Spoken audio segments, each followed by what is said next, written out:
For I will forgive their iniquity, and their sins I will remember no more. Again, the doctrine of regeneration. God is doing a new work these last 2,000 years. We don't have a lot of churches in America. We have a lot of really nice brick buildings on finely manicured lawns.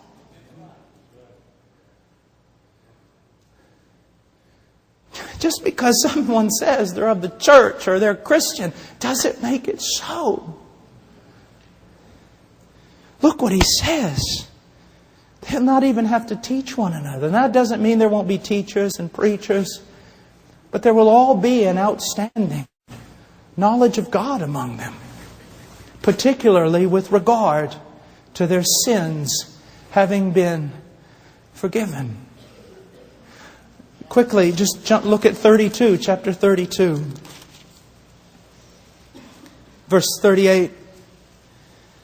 They shall be my people, and I will be their God. He doesn't say, I hope so. Maybe, if I get lucky, if I can get enough evangelists to work with me, maybe this will all come out right. He says, I am going to pull a people for me. A people that I'm going to give to my Son. And He says, they shall be my people, and I will be their God. Look at this, and I will give them one heart and one way. Now don't be angry with me. Any angrier than you already are, at least. But listen to me. The 70s and 80s and all the Jesus marches and everyone weeping and crying. The church is so divided. The church is not one. My dear friend, let me tell you something. If the church is not one, there is a prayer out there that God the Father did not answer for His Son. And this new covenant promise has failed. So I want to redirect you a little bit. I want to submit to you, the church is one. She's always been one. Have you ever sat down on an airplane or maybe met someone in a marketplace you didn't even know? And you being maybe Baptist or Mennonite or this or that, but truly evangelical, truly Christian, you talk to them for no more than a few minutes and you discover, bam! It's a believer. It's just a live one. And at that moment, you'd give your life for Him. You'd give your life for Him. I remember one time we were in Departamento Amazonas in Peru. And it was during the time of the Sendero Luminoso and the civil war that was going on there. We rode 22 hours up in the back of a grain truck under a black tarp. And at about midnight, we pulled the tarp off, the truck stopped, and we jumped off into the jungle. We stayed the night just at the edge of the jungle and made our ways up to a place called Ingenio in Tambolik. About halfway up, we got lost in the dark the next day. So we were praying, me and my dear friend Paco, we were praying, oh God, give us some direction. We're lost. We don't, if we're found in here, the terrorists owned the place, the military wouldn't even go in. And we cried out, oh God, give us some direction. Help us. We heard a bell. Then we heard somebody talking. It was a strange conversation at first, we thought. But then we realized it was a little boy coming in from the fields with his burro, and he was talking to his burro. And so we got behind him and we followed him. And then we stood on the edge of the town, little village, huts, adobe homes. And I said, Paco, I said, you know, if the terrorists own this thing, we're dead. Yeah, but we got to go somewhere. So we got down, walked up to a man who was drunk in the dark, and said, hay hermanos por aquí. Are there brothers here? Because everybody knows what that means in the mountains. It means a real Christian. And he said, la vieja por ahí, the old woman over there. And so I went over there.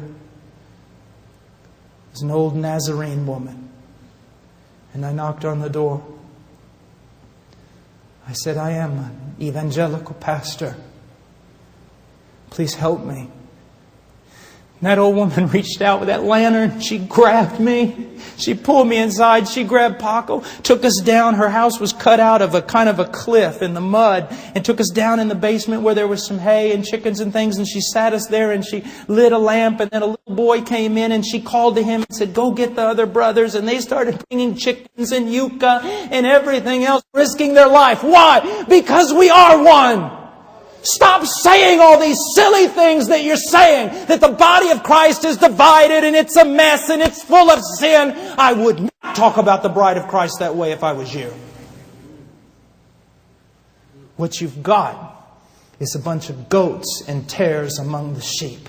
And because very little biblical, compassionate church discipline is practiced, they live among the sheep, they feed on the sheep, and they destroy the sheep. And those of you who are leaders in the church are going to pay a high penalty when you stand before the one who loves them. Because you did not have enough courage to stand up and confront the wicked. As a matter of fact, listen to me.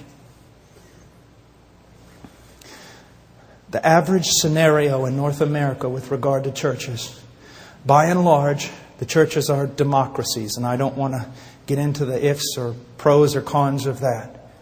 But here's what happens. Because the preaching of the gospel is so low, the church is basically, the majority of it are carnal, lost people.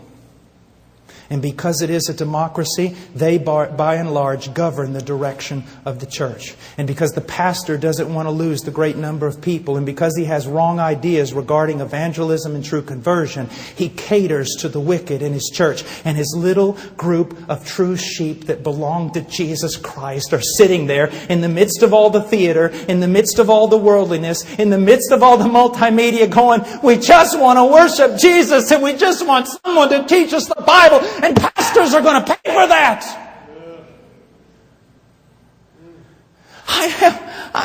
It's true.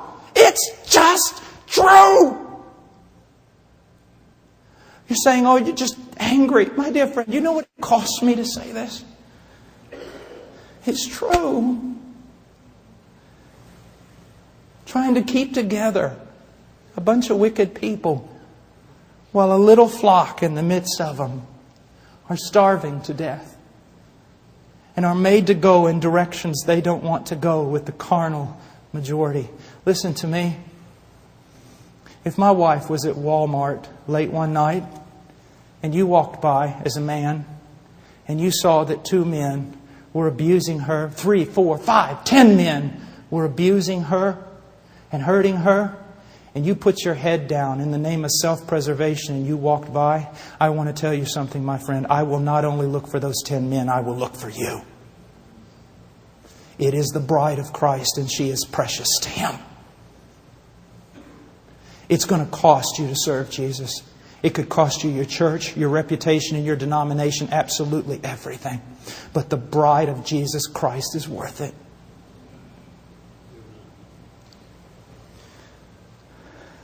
And look what it says. I love this.